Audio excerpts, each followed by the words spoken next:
the final episode of this week. We're continuing the theme of uh, branding and all that. So on Founderama, usually I talk about startups, funding, scaling, growth, exits. But I'm also incorporating a lot of brand strategy, brand positioning, things like that, because those play a critical role in your startup journey. As a founder, you need to have your kind of ducks aligned in a row, so to speak. And in terms of branding, and when I say branding, yeah, I know today's topic is actually what branding is not all about, right? The visual part. But most people think of when someone says branding, they think it's the visual identity. Yes, visual identity is a part of branding, but it's much more than that, right? So anyway, so having said that, today's topic is developing a powerful visual identity. Okay, developing a powerful visual identity. And a visual identity is, yes, people say, oh, well, we got a logo, we hired someone off Fiverr or something like that, and we got a logo. And these startups are seeking $500,000 funding, $1 million in funding, and their visual identity sucks. Their pitch deck looks like trash, and their website, well, okay, the platform, that's a whole different thing. It's architecture, UI, UX, and all that. But their interfaces, their social media, everything sucks. So I think you need to take visual identity very seriously, right? It's not a joke. It's not something that you pay the least amount, to get done. So you go online and then you try and find the cheapest designer or whatever, and then get your logo done for your startup. Come on. Your logo is the face. Your visual identity is the physical manifestation of what your brand stands for, so on and so forth. Okay. So, as always, I start with the brand essence. Visual identity also starts with the brand essence. Of course, brand essence is, you should have done it by now. But if not, you need to go back to the brand essence. What are the core components of a brand essence? They are purpose, vision, mission, core values, and brand story.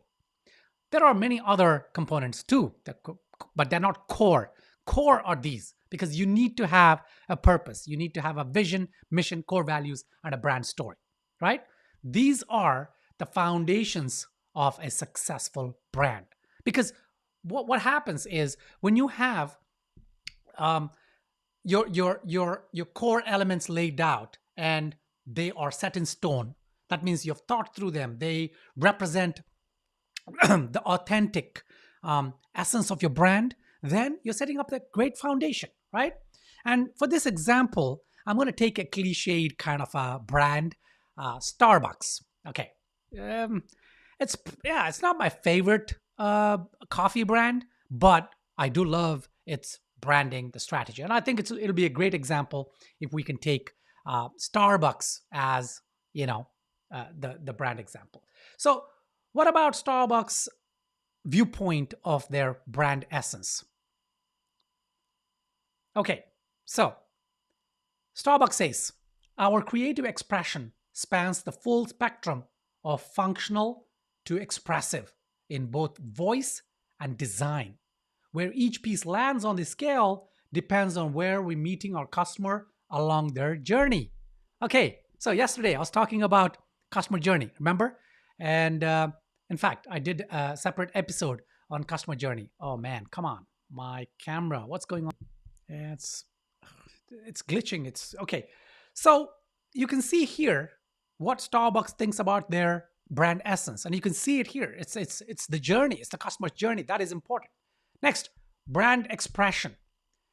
Brand expression is critical for brand messaging and target audience connection, right? And if you look at Starbucks, they have the functional and expressive brand voice. That the two kinds of voice, functional and expressive. Creative expression adapted to different platforms and touch points. So Starbucks understands that Brand expression is not a single monotonous kind of delivery of something that was created. So you have a logo, you have one color, and everywhere it's the same. No, you got to sort of have different expression in different circumstances, different touch points, your packaging. Okay, maybe you don't have packaging, but you may have social media channels and all that. So the first step of a visual identity is, of course, your primary logo. The primary logo reflects brand essence and the product service nature, right? So your primary logo is the face of your brand essence. It is the physical manifestation. Now, for example, if you look at Starbucks, they have the iconic siren logo, right? And evolving the logo while maintaining the core meaning. Now, Starbucks has done this. They have taken this logo, which is the siren, and they say the siren is our muse, the face of our brand. Her image and our strong word mark are our most recognizable brand assets. The preferred approach is to use the siren logo by itself, unlocked from the word mark. So you can see how serious they are about this siren. It's remained the same, almost the same, for a number of years. And it's evolving, but very subtly, right? Brand color palette. Okay, developed alongside the primary logo design. It's very important to have a primary color palette, a secondary color palette, and a complementary color palettes, right? Color actually conveys brand message and image. And you can look at Starbucks' iconic green color family if you look at their kind of color palettes anywhere. So they say our green is iconic, visible for blocks because it has to. It's our most identifiable asset, from the color of our aprons to our logo. But you will notice on the right-hand side, they've got different color palettes. The core color palette is, of course, green, but they also have others: spring, summer, nitro, fall, and so on.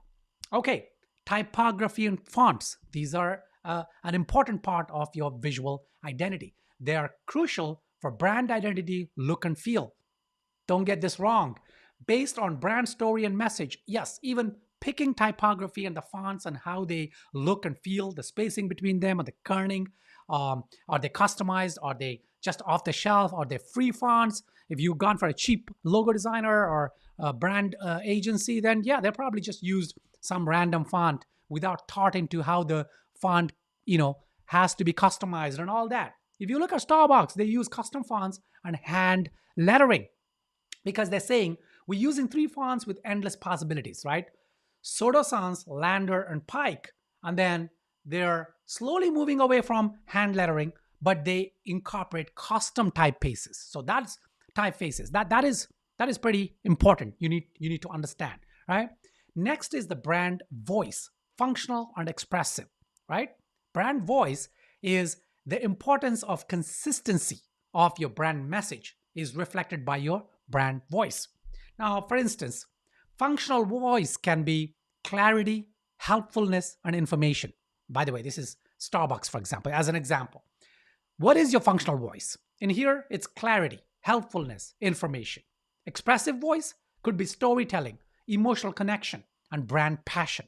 So when you have functional voice, you're being very clear, you're being helpful, and you're providing information. So this is in some of your messaging framework, right? So let's say you have a messaging framework.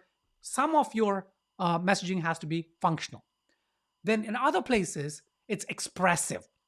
So it's storytelling, emotional connection, brand passion. With those, you are having an expressive kind of voice. So don't ever or never use a single voice. Have functional and an expressive voice. For example, if you look at Starbucks, voice is evolving, but they have a functional one and they have an expressive one.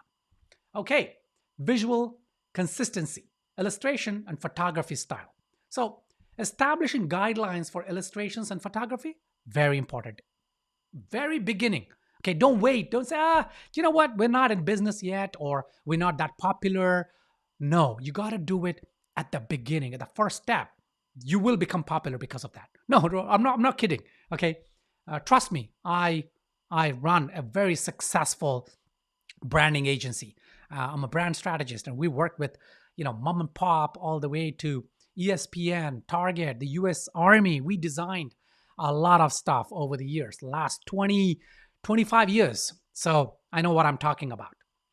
Importance of visual consistency across platforms cannot be underestimated. You got to be consistent. You cannot just be lazy sometimes or in a hurry and push something out there that feels out of your brand, voice or tone or whatever. So be careful with that. Starbucks committed to authentic, consistent imagery, right? So their imagery is very, very, their illustrations, for example, it's all very consistent. It's all very cohesive. It's layered, storied with evidence from artist's hand, has brought our coffee to life for decades. That's what they say. Um, Okay, so maybe you're not a big fan of Starbucks, and that's okay. Okay, this is not about Starbucks. This is about communicating your brand authenticity through your visual kind of framework. Now, you know what? Invest in getting a good brand identity designed. Your primary logo. Don't skimp on that. Don't go cheap on that. It's gonna come back and bite you in the ass. I promise you. Okay. So, oh, am I biased because I run a brand agency? Yeah, but no, this is universal, right? Design thinking, visual identities, branding. You know what? I don't want to be harping on about it. It is universal. Trust me. So take a good look at your brand identity. If it sucks, then maybe that's part of the reason why you're not getting any funding or you're not getting much sales. Yes, it forms part of that. But anyway, okay, so that's all for today, and this is the last episode of this week. So have a great weekend. I'll see you again on Monday with a different theme for next week. If you have any questions, hit me up on LinkedIn, DM me, or on Twitter, and I'll try to give you my 2 cents, or maybe not. But till my next episode on Monday, go forth and prosper.